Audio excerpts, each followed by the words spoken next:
राज्य में एक प्रसिद्ध गणिका रहती थी जिसका नाम आम्रपाली था। वह बहुत सुंदर थी और उसे नगर वधु घोषित किया गया था, यानी पूरे शहर की पत्नी। आम्रपाली इतनी सुंदर थी कि उसके महल के द्वार पर सदा सोने के रथ खड़े रहते थे। यहाँ तक कि महान राजाओं को भी उससे मिलने के लिए इंतजार करना पड़ता था। वह केवल एक वैश्या थी, लेकिन वह इतनी अमीर हो गई थी कि वह राज्य खरीद सकती थी। आम्रपाली का शरीर जितना सुंदर था, उससे कहीं अधिक सुंदर उसकी आत्मा थी, जो सच्चे प्यार के लिए तरसती थी। क्योंकि आम्रपाली खुद से वैश्या नहीं बनी थी, उसे जबरदस्ती राजा ने वैश्या बनाया था। आम्रपाली के वैश्या बनने के पीछे एक कहानी है, जिसे मैं किसी वीडियो में आपके साथ जरूर साझा करूंगा।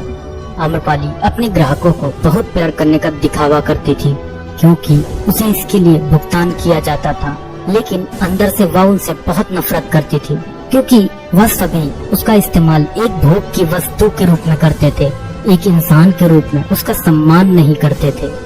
एक दिन आम्रपाली अपने महल की बालकनी में खड़ी थी।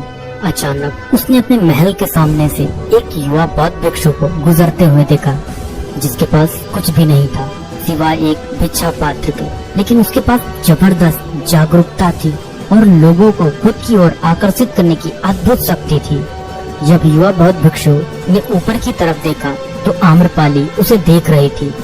युवा भिक्षु ने आम्रपाली की ओर देखते हुए बेहद सम्मान भाव के साथ आम्रपाली को प्रणाम किया। आम्रपाली एकटक उस युवा भिक्षु को देखती रही और पहली बार आम्रपाली के हृदय में प्रेम का उदय हुआ था, क्योंकि पहली बार किसी ने आम्रपाली को सम्मान की नजरों से देखा था। किसी ने पहली बार उसे इंसान होने का एहसास दिलाया था। आम्रपाली तुरंत सीढ़ियों से नीचे उतरी और बाहर आकर उस युवा बौद्ध भिक्षु के पैर छुए और कहा, भंते, कृपया आज के दिन आप मेरे मेहमान बने और मेरे महल में चलकर भोजन स्वीकार करें। आगे आम्रपाली ने कहा, कृपया मेरे निमंत्रण को ना कहें, क्योंकि पहली बार मैंने किसी को निमंत्रण दिया है। मुझे हजारों बार राजाओं और सम्राटों द्वारा आमंत्रित किया गया, लेकिन मैंने कभी किसी को आमंत्रित नहीं किया है। यह मेरा पहला निमंत्रण है। युवा भिक्षु ने सम्मान पूर्वक आम्रपाली का निमंत्रण स्वीकार करते हुए भोजन ग्रहण किया। भोजन देने के बाद आम्रपाली ने कहा, धनती, आज से 3 दिनों के बाद बारिश का मौसम शुरू होने वाला है, जो कि अगले 4 महीनों तक रहेगा, और मैं आपको अपने घर में 4 महीने रहने के लिए आमंत्रित करती हूँ। आने वाले 4 महीनों के लिए यह महल आपका आश्रय होगा। मैं आपको पूर्ण रूप से आश्वस्त करती हूँ कि मैं किसी भी प्रकार से आपके ध्यान की बाधा नहीं बनूंगी, बल्कि मुझसे जितना हो सकेगा आपके ध्यान की सुविधाओं को सुगम बनाने का प्रयास करूंगी।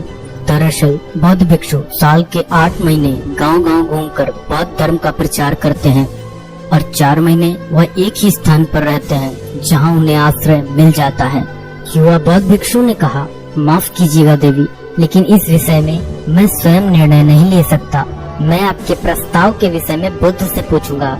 अगर वह मुझे अनुमति देंगे तो मैं आपके महल में आश्रय अवश्य ग्रहण करूंगा। इतना कहकर वह बौद्ध भिक्षु वहाँ से चला गया। इससे पहले कि वह युवा भिक्षु बुद्ध के पास पहुँचता और आम्रपाली के प्रस्ताव के बारे में कुछ बताता, उससे पहले वहाँ पर मौजूद अन्य भिक्षु बुद्ध के पास पहुँच गए और बुद्ध से कहा, बुद्ध, आप उस युवा भिक्षु को रोकिएगा।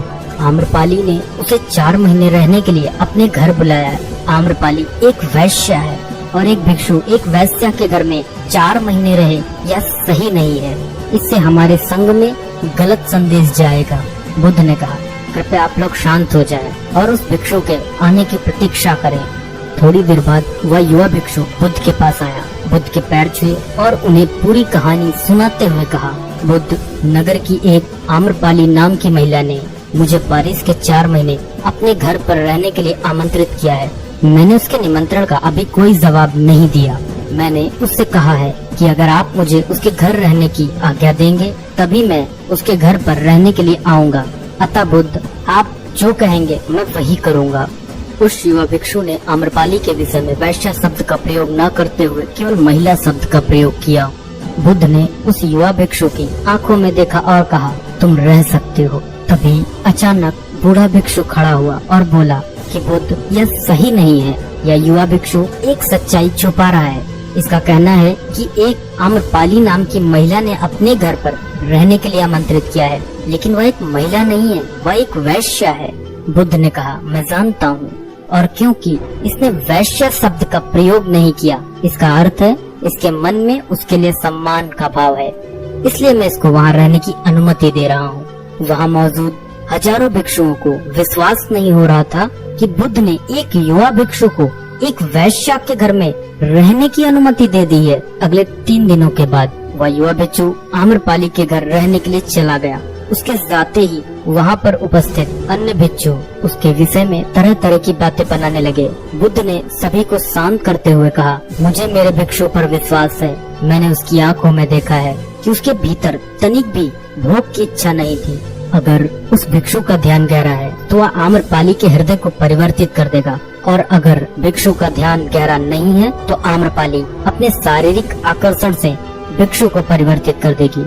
यह एक प्रश्न है ध्यान और शारीरिक आकर्षण के मध्य, जिसका उत्तर हमें 4 माह के बाद मिलेगा। बुद्ध की बात सुनकर वहाँ उपस्थित भिक्षुओं ने कहा कि बुद्ध उस युवा भिक्षु पर बहुत अधिक भरोसा करके अनावश्यक जोखिम उठा रहे हैं। वह भिक्षु युवा है और आम्रपाली बहुत सुंदर है। समय प्रारंभ हुआ, वर्षा ऋतु गई, 4 माह बीते और वह युवा भिक्षु वापस आया। उसने बुद्ध के पैर छुए और उस युवा भिक्षु के पीछे आम्रपाली भी आई। उस युवा भिक्षु ने आम्रपाली का बुद्ध से परिचय कराते हुए कहा, बुद्ध, यह आम्रपाली है और यह आपसे दीक्षित होना चाहती है। यह एक अनोखी महिला है। यह न केवल सुंदर है बल्कि इनकी आत्मा उतनी ही शुद्ध है जितनी आप कल्पना कर सकते हैं।